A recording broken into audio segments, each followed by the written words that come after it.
عملوا الصالحات سندخلهم جنات تجري من تحتها الأنهار خالدين فيها أبدا وعد الله حقا ومن أصدق من الله قيلا ليس بأمانيكم ولا أماني أهل الكتاب من يعمل سوءا يجز به ولا يجد له من دون الله وليا ولا نصيرا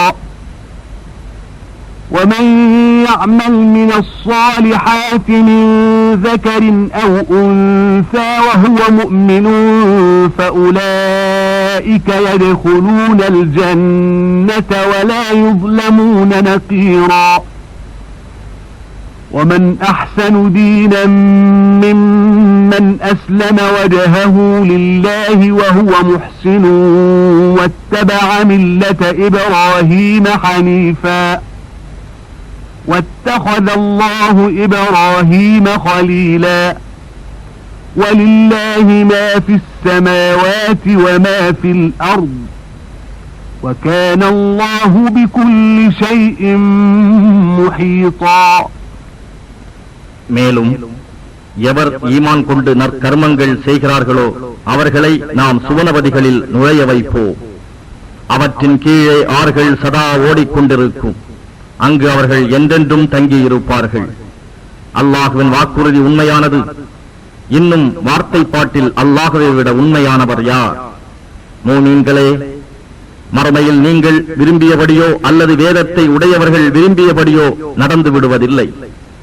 எவன் தீமை செய்கிறானோ அவன் அதற்குரிய தண்டனை வழங்கப்படுவான். இன்னும் அவன் அங்கு அல்லாஹுவை தவிர வேறு யாரையும் தனக்கு பாதுகாவலனாகவோ துணை செய்பவனாகவோ காணமாட்டான். ஆகவே ஆணாயினும் சரி பெண்ணாயினும் சரி, யார் ஈமான் கொண்டவர்களாக நற்கர்மங்கள் செய்கிறார்களோ அவர்கள் சுவனபதியில் நுழைவார்கள். இன்னும் அவர்கள் இன்னி ஏனும் அநியாயம் செய்யப்பட மாட்டார்கள். மேலும் எவர் அல்லாஹுவுக்கு முற்றிலும் வழிபட்டு இப்ராஹிமுடைய தூய மார்க்கத்தையும் பின்பற்றுகிறாரோ அவரை விட அழகிய மார்க்கத்தை உடையவர் யார்? இன்னும் அல்லாஹ் இப்ராஹீமை தன் மெய் அன்பராக எடுத்துக் கொண்டான். வானங்களில் உள்ளவையும் பூமியில் உள்ளவையும் எல்லாம் அல்லாஹுவுக்கே சொந்தம். மேலும் அல்லாஹ் எல்லா பொருட்களையும் சூழ்ந்து அறிபவனாக இருக்கின்றான். وَيَسْتَفْتُونَكَ فِي النِّسَاءِ قُلِ اللَّهُ يُفْتِيكُمْ فِيهِنَّ وَمَا يُتْلَى عَلَيْكُمْ فِي الْكِتَابِ فِي يَتَامَى النِّسَاءِ اللَّاتِي لَا تُؤْتُونَهُنَّ مَا كُتِبَ لَهُنَّ وترغبون أن تنكحوهن والمستضعفين من الولدان وأن تقوموا لليتامى بالقسط وما تفعلوا من خير فإن الله كان به عليما وإن امرأة خافت من بعلها نشوزا أو إعراضا فلا جناح عليهما أن يصلحا بينهما صلحا والصلح خير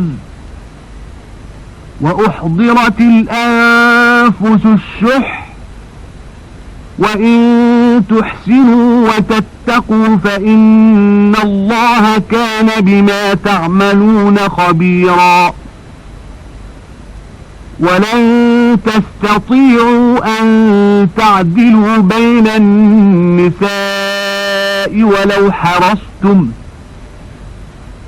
فلا تميلوا كل الميل فتذروها كالمعلقة وإن تصلحوا وتتقوا فإن الله كان غفورا رحيما وإن يتفرقا يغني الله كلا من سعته وكان الله واسعا حكيما.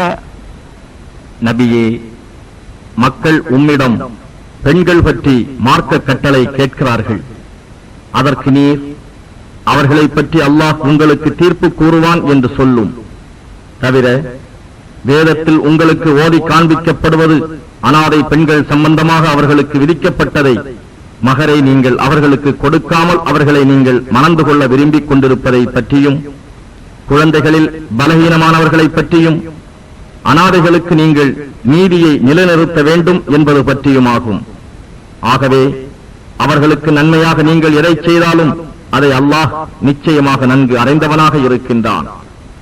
ஒரு பெண் தன் கணவன் தன்னை வெறுத்து விடுவான் என்றோ அல்லது புறக்கணித்து விடுவான் என்று பயந்தால் அவர்கள் இருவரும் தங்களுக்குள் சமாதானமான ஒரு முடிவை செய்து கொண்டால் அவர்கள் மீது குற்றமில்லை.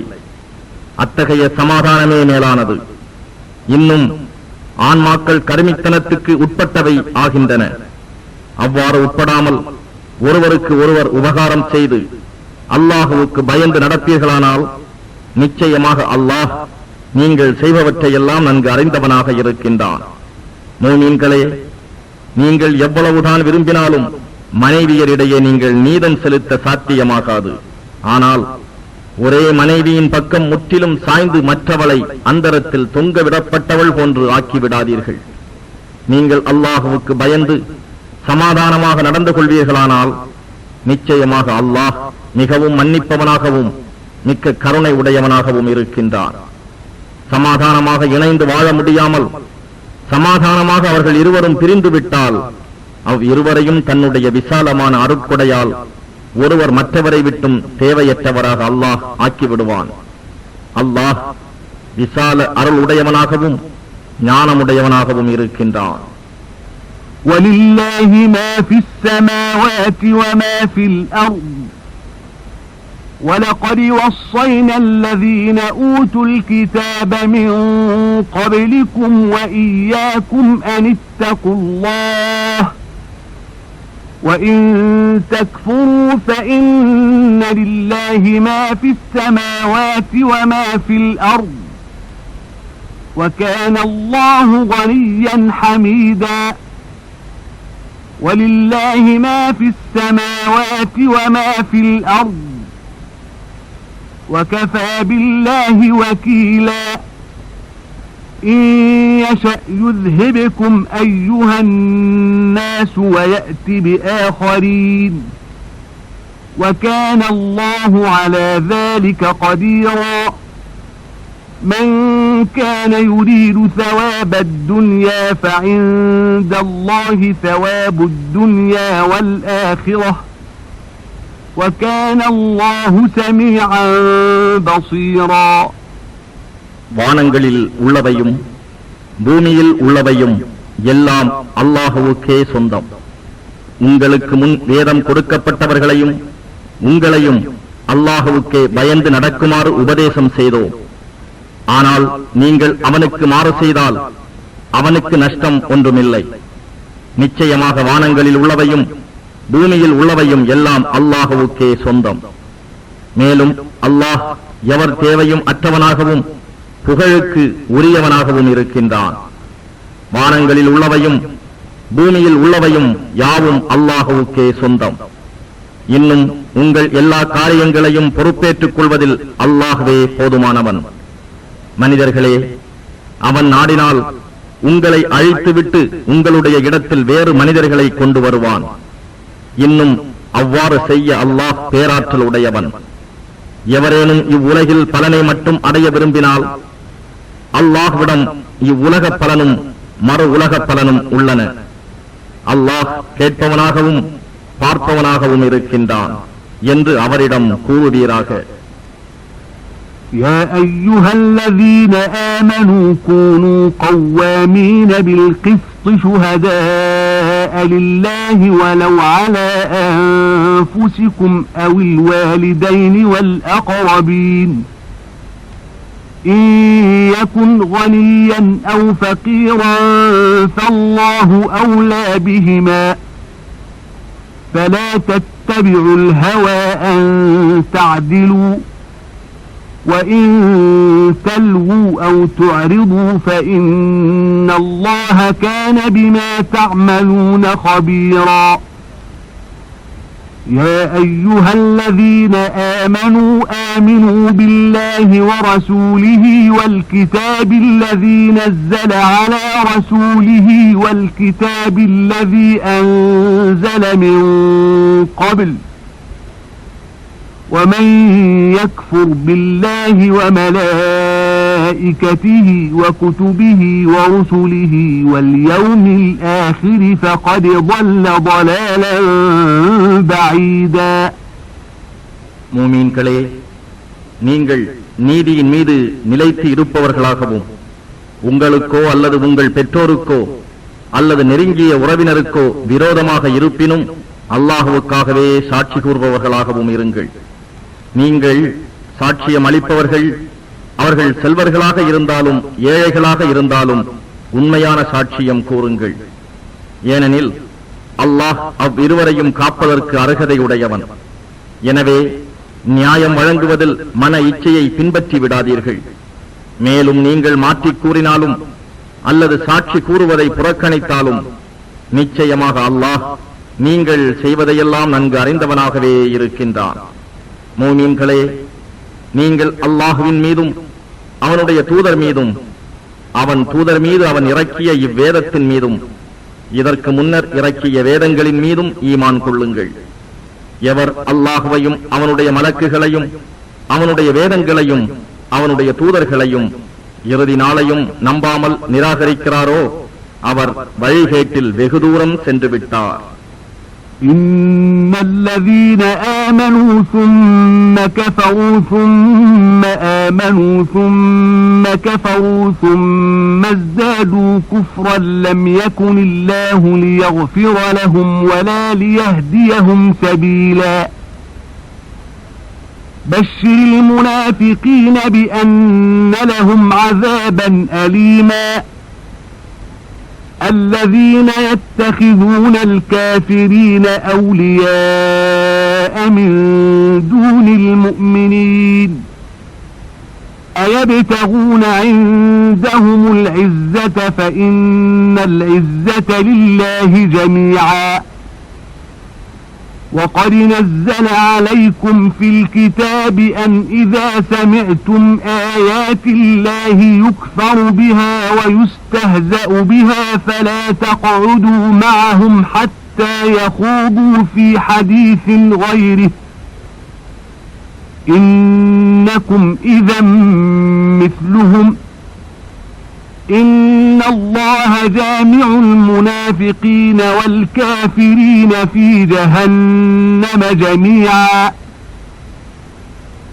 الذين يتربصون بكم فإن كان لكم فتح من الله قالوا ألم نكن معكم وإن كان للكافرين نصيب قالوا ألم نستحوذ عليكم ونمنعكم من المؤمنين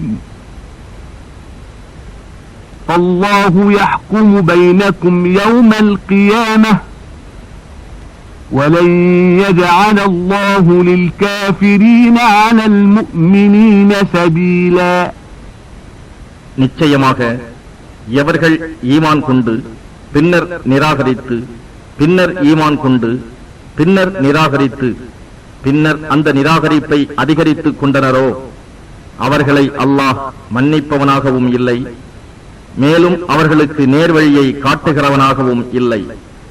நபியே, இத்தகைய நயவஞ்சகர்களுக்கு நிச்சயமாக நோவினை தரும் வேதனை உண்டு என்று நன்மாராயம் கூறுவீராக. இவர்கள் மோமீன்களை விட்டும் காபிர்களை தங்களுக்கு உரிய உற்ற நண்பர்களாக எடுத்துக் கொள்கிறார்கள். என்ன, அவர்களிடையே இவர்கள் கண்ணியத்தை தேடுகிறார்களா? நிச்சயமாக கண்ணியமெல்லாம் அல்லாஹுவுக்கே உரியது. மோமீன்களே, அல்லாஹுவின் வசனங்கள் சிலரால் நிராகரிக்கப்படுவதையும் பரிகசிக்கப்படுவதையும் நீங்கள் கேட்டால் அவர்கள் இதை விட்டு வேறு விஷயத்தில் ஈடுபடும் வரையில் அவர்களோடு நீங்கள் உட்கார வேண்டாம் என்று வேதத்தின் மூலம் அவன் உங்கள் மீது கட்டளை இறக்கியுள்ளான். அவ்வாறு உட்கார்ந்தால் நீங்களும் அவர்களை போன்றவர்களே. நிச்சயமாக அல்லாஹ் நயவஞ்சகர்களையும் காபிர்களையும் எல்லாம் நரகத்தில் ஒன்றாகச் சேர்த்து விடுவான். இந்நயவஞ்சகர்கள் எப்பொழுதும் உங்களை கவனித்தவர்களாகவே இருக்கின்றனர். அல்லாஹுவின் அருளினால் உங்களுக்கு வெற்றி கிடைத்தால் அவர்கள் உங்களிடம் வந்து, நாங்கள் உங்களுடன் இருக்கவில்லையா என்று கூறுகின்றனர். மாறாக காபிர்களுக்கு ஏதாவது வெற்றி பொருள் கிடைத்தால் அவர்களிடம் சென்று அவர்களுடன் சேர்ந்து, உங்களை நாங்கள் வெற்றி கொள்ளக்கூடிய நிலையிலிருந்தும் உங்களை அந்த விசுவாசிகளிடம் இருந்து காப்பாற்றவில்லையா என்று கூறுகின்றனர். எனவே அல்லாஹ் அவர்களுக்கு இடையே நிச்சயமாக மறுமை நாளில் தீர்ப்பு வழங்குவான். மெய்யாகவே காபிர்கள் மூமின்கள் மீது வெற்றி கொள்ள அல்லாஹ் யாதொரு வழியும் ஆக்க மாட்டான். إن المنافقين يخادعون الله وهو خادعهم وإذا قاموا إلى الصلاة قاموا كسالى يراءون الناس ولا يذكرون الله إلا قليلا مذبذبين بين ذلك لا إلى هؤلاء ولا إلى هؤلاء ومن يضلل الله فلن تجد له سبيلا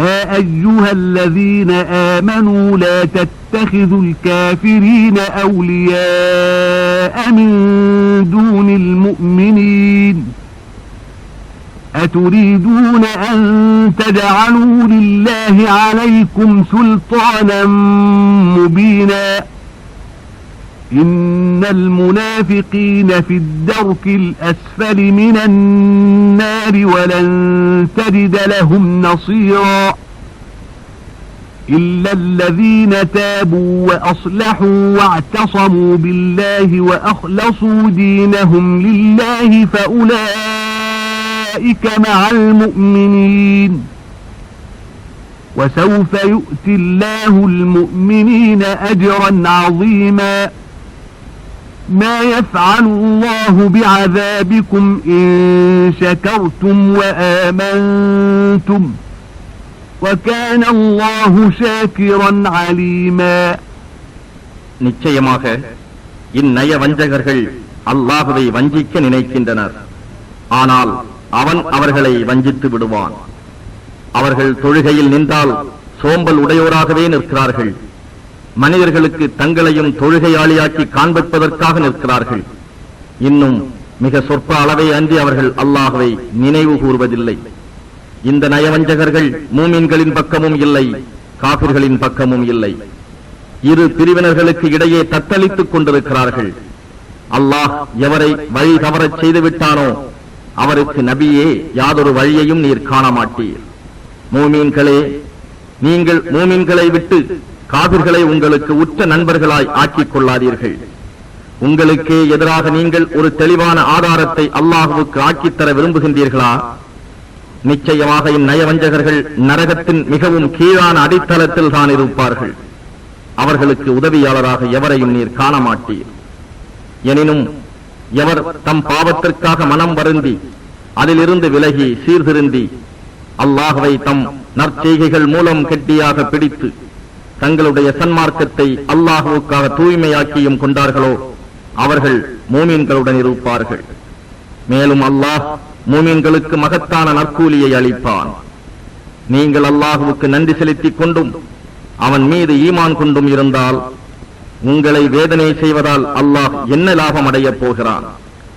அல்லாஹ் நன்றி அறிவோனாகவும் எல்லாம் அறிந்தவனாகவும் இருக்கின்றான்.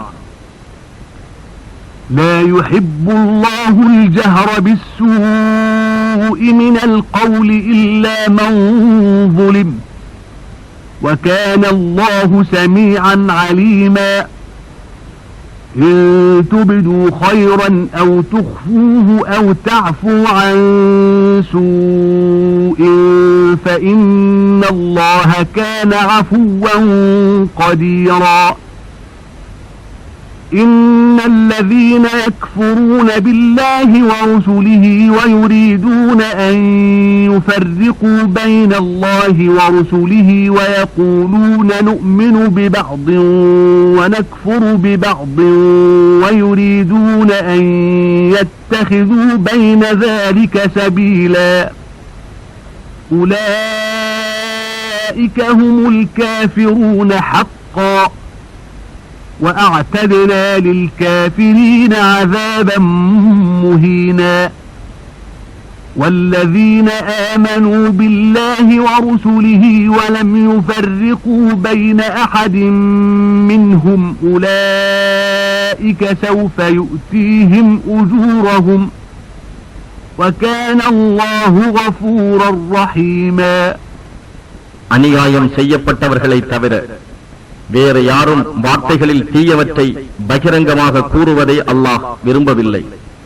அல்லாஹ் நன்கு செவி உருவோனாகவும் யாவற்றையும் அறிபவனாகவும் இருக்கின்றான்.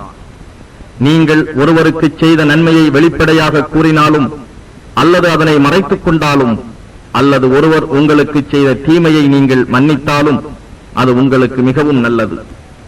ஏனெனில் அல்லாஹ் நிச்சயமாக மன்னிப்பவனாகவும் பேராற்றல் உடையோனாகவும் இருக்கின்றான்.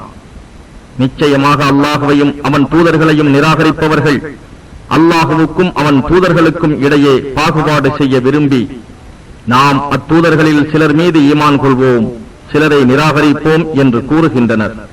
குஃப்ருக்கும் ஈமானுக்கும் இடையே ஒரு வழியை உண்டாக்கிக் கொள்ள நினைக்கின்றார்கள். இவர்கள் யாவரும் உண்மையாகவே காபிர்கள் ஆவார்கள்.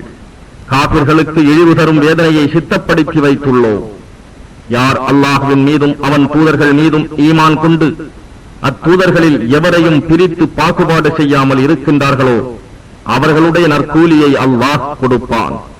அல்லாஹ் மன்னிப்பவனாகவும் மிக்க கருணை உடையோனாகவும் இருக்கின்றான். يسألك أهل الكتاب أن تنزل عليهم كتابا من السماء فقد سألوا موسى أكبر من ذلك فقالوا أرنا الله جهرة فأخذتهم الصاعقة بظلمهم ثم اتخذوا العجل من بعد ما جاءتهم البينات فعفونا عن ذلك وآتينا موسى سلطانا مبينا ورفعنا فوقهم الطور بميثاقهم وقلنا لهم ادخلوا الباب سجدا وقلنا لهم لا تعدوا في السبت وأخذنا منهم ميثاقا غليظا. நபியே, வேதமுடையவர்கள் தங்கள் மீது ஒரு வேதத்தை வானத்தில் இருந்து நீர் இறக்கி வைக்க வேண்டும் என்று உம்மிடம் கேட்கின்றனர். அவர்கள் மூசாவிடம் இதைவிட பெரியது ஒன்றை கேட்டு எங்களுக்கு அல்லாஹ்வை பகிரங்கமாக காட்டுங்கள் என கூறினர். ஆகவே அவர்களுடைய அக்கிரமத்திற்காக அவர்களை இடி தாக்கியது. அப்பால் அவர்களுக்கு தெளிவான ஆதாரங்கள் வந்த பின்னும் அவர்கள் காளை கன்றை வணங்கினார்கள். அதையும் நாம் மன்னித்தோம். இன்னும் நாம் மூசாவுக்கு தெளிவான ஆதாரத்தையும் கொடுத்தோம். மேலும் அவர்களிடம் வாக்குறுதி வாங்கும் பொருட்டு அவர்கள் மேல் தூர் சினாய் மலையை உயர்த்தினோம். இன்னும் இந்த வாசலில் தலைகுனிந்து தாழ்மையாக நுழையுங்கள் என்று சொன்னோம். மேலும் மீன் வேட்டையாடி சனிக்கிழமையின் வரம்பு மீறாதீர்கள் என்றும் கூறினோம். இன்னும் அவர்களிடம் இருந்து மிக உறுதியான வாக்குறுதியும் வாங்கினோம். فبما نقضهم ميثاقهم وكفرهم بآيات الله وقتلهم الأنبياء بغير حق وقولهم قلوبنا غلف بل طبع الله عليها بكفرهم فلا يؤمنون إلا قليلا وبكفرهم وقولهم على مريم بهتانا عظيما وقولهم إنا قتلنا المسيح عيسى ابن مريم رسول الله وما قتلوه وما صلبوه ولكن شبه لهم وإن الذين اختلفوا فيه لفي شك منه ما لهم به من علم إلا اتباع الظن وما قتلوه يقينا بل رفعه الله إليه وكان الله عزيزا حكيما وإن من أهل الكتاب إلا ليؤمنن به قبل موته ويوم القيامة يكون عليهم شهيدا. அவர்களுடைய வாக்குறுதியை அவர்கள் மீறியதாலும் அல்லாஹ்வின் வசனங்களை அவர்கள் நிராகரித்து விட்டதாலும் அநியாயமாக அவர்கள் நபிமார்களை கொலை செய்ததாலும் எங்கள் இதயங்கள் திரையிடப்பட்டுள்ளன, எனவே எந்த உபதேசமும் அங்கே செல்லாது என்று கூறியதாலும் அல்லாஹ் அவர்களை சபித்து விட்டான். அவர்களுடைய நிராகரிப்பின் காரணத்தால் அல்லாஹ் அவர்களுடைய இருதயங்களின் மீது முத்திரையிட்டு விட்டான். ஆகவே அவர்களில் சிலரை தவிர மற்றவர்கள் ஈமான் கொள்ள மாட்டார்கள். இன்னும் அவர்களின் நிராகரிப்பின் காரணமாகவும் மரியம் மீது மாபெரும் அவதூறு கூறியதன் காரணமாகவும் அவர்கள் சபிக்கப்பட்டனர். இன்னும் நிச்சயமாக நாங்கள் அல்லாஹுவின் தூதராகிய மரியமின் குமாரராகிய ஈசா மசீஹை கொன்றுவிட்டோம் என்று அவர்கள் கூறுவதாலும் அவர்கள் சபிக்கப்பட்டனர். அவர்கள் அவரை கொல்லவும் இல்லை, சிலுவையில் அறையவும் இல்லை. ஆனால் அவர்களுக்கு அவரை போன்ற ஒருவன் ஒப்பாக்கப்பட்டான். மேலும் இவ்விஷயத்தில் அபிப்பிராய பேதம் கொண்டவர்கள் அதில் சந்தேகத்திலேயே இருக்கின்றார்கள். வெறும் யூகத்தை பின்பற்றுவதை அன்றி அவர்களுக்கு இதில் எத்தகைய உறுதியான அறிவும் கிடையாது. நிச்சயமாக அவர்கள் அவரை கொல்லவே இல்லை.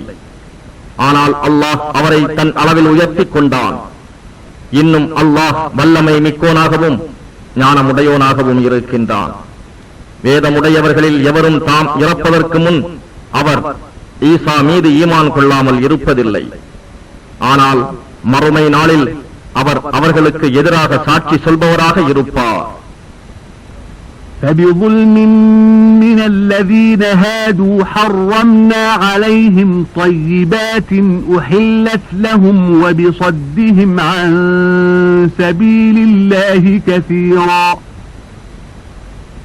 وأخذهم الربا وقد نهوا عنه وأكلهم أموال الناس بالباطل وأعتدنا للكافرين منهم عذابا أليما لكن الراسخون في العلم منهم والمؤمنون يؤمنون بما أنزل إليك وما أنزل من قبلك والمقيمين الصلاة والمؤتون الزكاة والمؤمنون بالله واليوم الآخر أولئك سنؤتيهم أجرا عظيما. எனவே யூதர்களாக இருந்த அவர்களுடைய அக்கிரமத்தின் காரணமாக அவர்களுக்கு முன்னர் ஆகமாக்கப்பட்டிருந்த நல்ல ஆகார வகைகளை அவர்களுக்கு ஹராமாக்கி விலக்கிவிட்டோம்.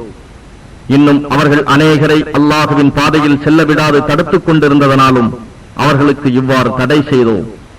வட்டி வாங்குவது அவர்களுக்கு தடை செய்யப்பட்டிருந்தும் அவர்கள் அதை வாங்கி வந்ததன் காரணமாகவும் தவறான முறையில் அவர்கள் மக்களின் சொத்துக்களை விழுங்கிக் கொண்டிருந்ததன் காரணமாகவும் இவ்வாறு தண்டனை வழங்கினோம்.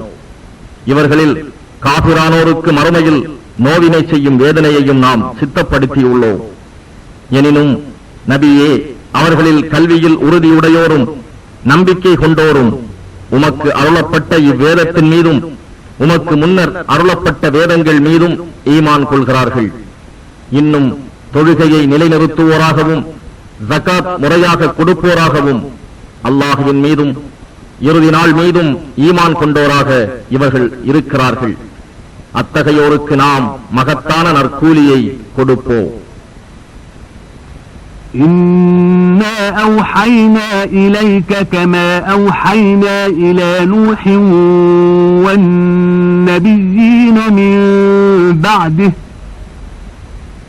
وأوحينا إلى إبراهيم وإسماعيل وإسحاق ويعقوب والأسباط وعيسى وأيوب ويونس وهارون وسليمان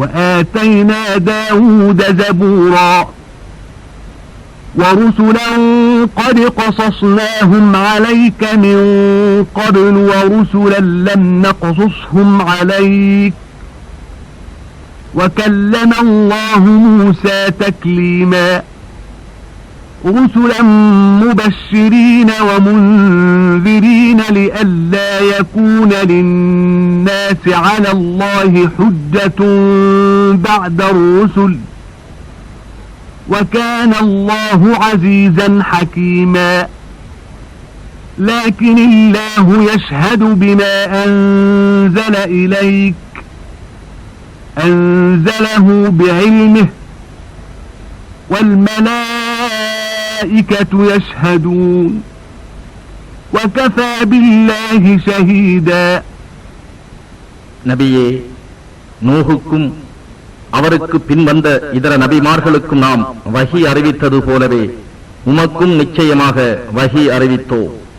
மேலும் இப்ராஹீமுக்கும் இஸ்மாயிலுக்கும் இஸ்ஹாக்குக்கும் யாக்கூபுக்கும் அவர்களுடைய சந்ததியினருக்கும் ஈசாவுக்கும் அய்யூபுக்கும் யூனுசுக்கும் ஹாரூனுக்கும் சுலைமானுக்கும் நாம் வஹி அறிவித்தோ. இன்னும் தாவூதுக்கு ஜபூர் என்னும் வேதத்தை கொடுத்தோ. இவர்களைப் போன்றே வேறு தூதர்கள் சிலரையும் நாம் அனுப்பி அவர்களுடைய சரித்திரங்களையும் உமக்கு நாம் முன்னர் கூறியுள்ளோம். இன்னும் வேறு தூதர்கள் பலரையும் நாம் அனுப்பினோம். ஆனால் அவர்களின் சரித்திரங்களை உமக்கு கூறவில்லை. இன்னும் மூசாவுடன் அல்லாஹ் சில பேச்சுக்களை பேசியும் இருக்கின்றான். தூதர்கள் வந்தபின் அல்லாஹுவுக்கு எதிராக மக்களுக்கு சாதகமாக ஆதாரம் எதுவும் ஏற்படாமல் இருக்கும் பொருட்டு தூதர்கள் பலரையும் நன்மாராயம் கூறுபவர்களாகவும் அச்சமூட்டி எச்சரிக்கை செய்பவர்களாகவும் அல்லாஹ் அனுப்பினான். மேலும் அல்லாஹ் யாவரையும் மிகைத்தவனாகவும் பேரறிவாளனாகவும் இருக்கின்றான்.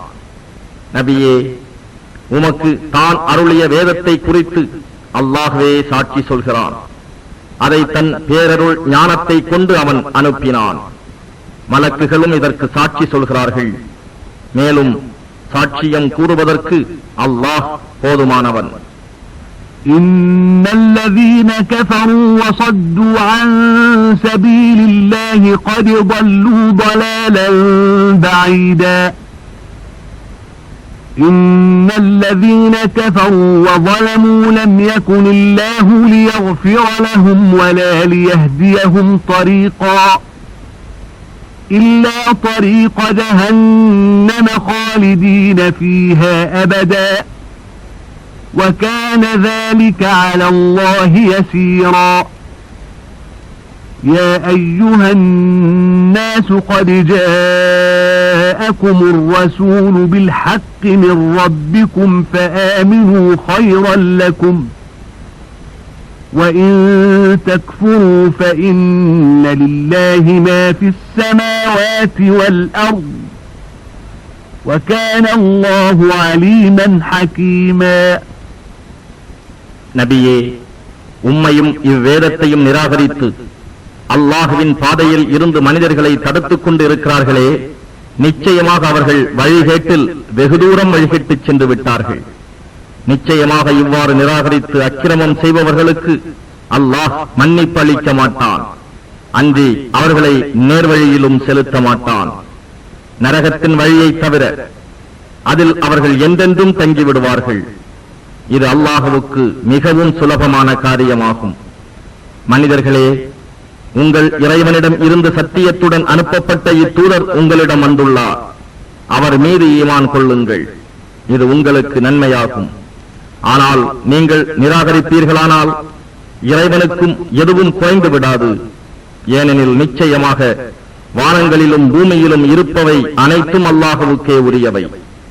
அல்லாஹ்வே யாவற்றையும் நன்கறிந்தோனும் ஞானமிக்கோனும் ஆவான். يا أهل الكتاب لا تغلوا في دينكم ولا تقولوا على الله إلا الحق إنما المسيح عيسى بن مريم رسول الله وكلمته ألقاها إلى مريم وروح منه فآمنوا بالله ورسله ولا تقولوا ثلاثة انتهوا خيرا لكم إنما الله إله واحد سبحانه أن يكون له ولد له ما في السماوات وما في الأرض وكفى بالله وكيلا لن يستنكف المسيح أن يكون عبدا لله ولا الملائكة المقربون ومن يستنكف عن عبادته ويستكبر فسيحشرهم إليه جميعا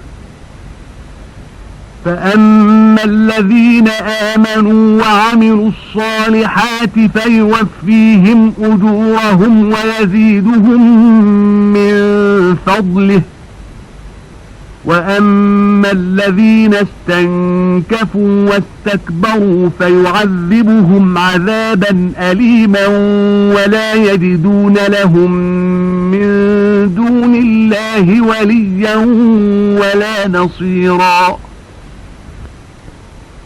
வேதத்தை உடையோரே, நீங்கள் உங்கள் மார்க்கத்தில் அளவு கடந்து செல்லாதீர்கள். அல்லாஹ்வை பற்றி உண்மையை தவிர வேறெதையும் கூறாதீர்கள். நிச்சயமாக மரியமுடைய மகனாகிய ஈசா அல் மசீஹ் அல்லாஹ்வின் ஒரு தூதர்தான். இன்னும் குன் ஆகுக என்ற அல்லாஹ்வின் வாக்காக அதனால் உண்டானவராகவும் இருக்கின்றார். அதை அவன் மரியமின் பால் போட்டான். எனவே அவரும் அவனிடம் இருந்து வந்தவோர் ஆன்மாதான். ஆகவே அல்லாஹ்வின் மீதும் அவன் தூதர்கள் மீதும் ஈமான் கொள்ளுங்கள். இன்னும் வணக்கத்திற்குரிய இறைவன் 3 என்று கூறாதீர்கள். இப்படி கூறுவதை விட்டு விலகிக் கொள்ளுங்கள். இது உங்களுக்கு நன்மையாகும். ஏனெனில் வணக்கத்திற்கு உரிய இறைவன் அல்லாஹ் ஒருவன்தான். அவனுக்கு எவரும் சந்ததியாக இருப்பதில் இருந்து அவன் தூய்மையானவன். வானங்களிலும் பூமியிலும் இருப்பவையெல்லாம் அவனுக்கே சொந்தம். காரியங்கள் அனைத்திற்கும் பொறுப்பேற்றுக் கொள்வதற்கு அல்லாஹ்வே போதுமானவன். ஈசா மசீஹும் அல்லாஹுவுக்கு நெருக்கமான மலக்குகளும் அல்லாஹுவுக்கு அடிமையாய் இருப்பதை குறைவாக கொள்ள மாட்டார்கள். எவர் அவனுக்கு அடிமையாய் வழிபடுதலை குறைவாக எண்ணி கர்வமும் கொள்கிறார்களோ அவர்கள் யாவரையும் மறுமையில் தன்னிடம் ஒன்று சேர்ப்பான். ஆனால் எவர் ஈமான் கொண்டு நற்கர்மங்கள் செய்கிறார்களோ அவர்களுக்கு உரிய நற்கூலியை முழுமையாக அல்லாஹ் கொடுப்பான். இன்னும் தன் அருளினால் அவர்களுக்கு அதிகமாகவும் வழங்குவான். எவர் அவனுக்கு வழிபடுதலை குறைவாக எண்ணி கர்வமும் கொள்கிறார்களோ அவர்களை நோவினை செய்யும் வேதனை கொண்டு வேதனை செய்வான். அல்லாஹ்வை தவிர வேறு எவரையும் அவர்கள் தம் உற்ற நேசனாகவோ உதவி புரிபவனாகவோ அங்கு காண மாட்டார்கள். يا أيها الناس قد جاءكم برهان من ربكم وأنزلنا إليكم نورا مبينا فأما الذين آمنوا بالله واعتصموا به فسيدخلهم في رحمة منه وفضل ويهديهم إليه صراطا مستقيما يستفتونك قل الله يفتيكم في الكلالة إن امرؤ هلك ليس له ولد وله أخت فلها نصف ما ترك وهو يرثها إن لم يكن لها ولد فإن كانت اثنتين فلهما الثلثان مما ترك وإن كانوا إخوة رجالا ونساء فللذكر مثل حظ الأنثيين يبين الله لكم أن تضلوا والله بكل شيء عليم. மனிதர்களே, உங்கள் இறைவனிடம் இருந்து உங்களுக்கு உறுதியான அத்தாட்சி வந்துவிட்டது. தெளிவான பேரொளியையும் உங்களிடம் இறக்கி வைத்துள்ளோம். ஆகவே யார் அல்லாஹுவின் மீது ஈமான் கொண்டு அவன் அருளிய நேர் வழியினை பலமாக பிடித்துக் கொள்கிறார்களோ அவர்களை தன் ரஹ்மத்திலும் அருளிலும் புகச் செய்கிறான். இன்னும் தன்னிடம் அவர்கள் வந்து சேரக்கூடிய நேரான வழியிலும் அவர்களை செலுத்துவான்.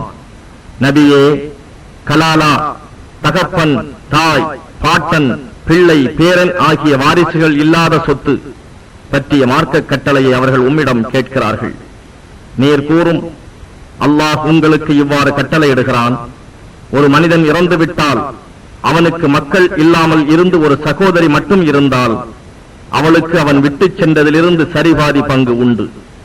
இதற்கு மாறாக ஒரு பெண் இறந்துவிட்டால் அவளுக்கு மக்கள் யாரும் இல்லாதிருந்தால் அவளுடைய சகோதரனாகி அவன் அவள் சொத்து முழுமைக்கும் வாரிசு ஆவான். இரு சகோதரிகள் இருந்தால் அவன் விட்டுச் சென்ற சொத்தில் 2/3 பாகத்தை அடைவார்கள்.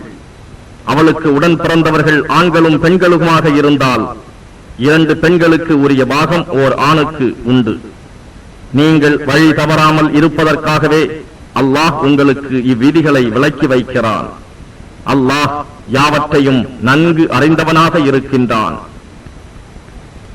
بسم الله الرحمن الرحيم.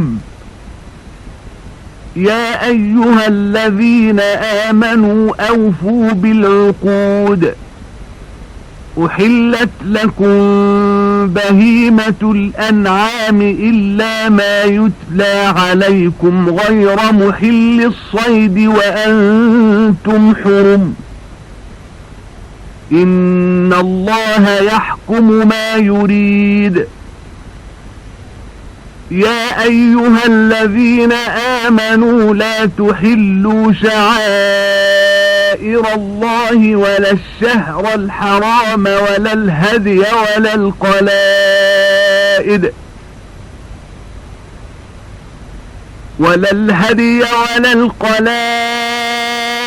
ولا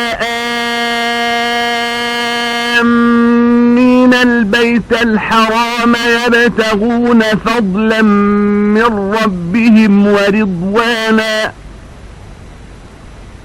وإذا حللتم فاصطادوا